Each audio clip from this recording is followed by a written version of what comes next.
Our next question comes from Rachel on Instagram. Rachel says, "Hi, Austin and Robert. Thank you so much for all you do. I've been listening to the show for just over a year now and have saved my 100K base, have 529s for both my boys, 30,000 in my bridge account, and 50,000 in my 401K. Let's go, Rachel. Boom. And I'm on track to max out my Roth IRA for the second year in a row as well. So here's my question. Can you guys delve into how to calculate the ROI for those of us who are managing our own investments? For an example, there's no real easy way for me to view this value through Fidelity. It actually requires a lot of computation that must be done by the actual owner of the stock. Thanks so much. I appreciate you guys more than words can say." It's a good question, Robert. Let's just start at the beginning. Yeah.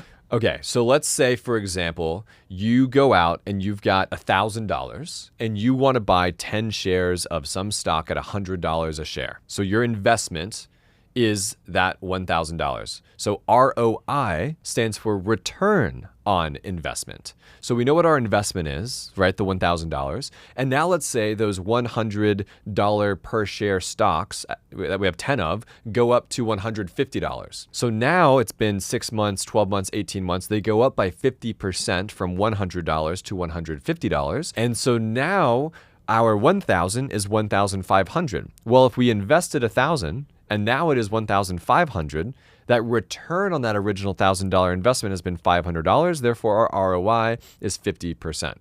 Anything to add? Yeah, I would say people many times don't understand ROI at all, what it means. So that was a great explanation, but also take it one step further. We have to account for taxes. So you're either going to pay on those profits either short-term or long-term capital gains taxes.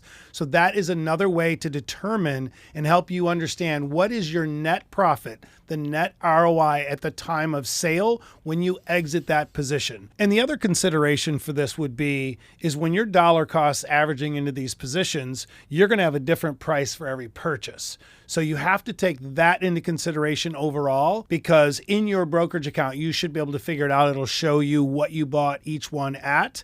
And when you have that breakdown, then you can come up with your overall ROI, your return on investment, because it'll provide you with the individual share price you paid and then what the blended average is, so you can calculate your total return on that investment prior to taxes. And if you want to calculate that blended average for yourself, it's super simple. How much money was invested and how many shares do I have? If I've got $10,000 invested and I've got 232 shares, well, math tells us I paid $41.10 per share, right? So that's your average blended share cost. That then you can say, okay, I paid 43.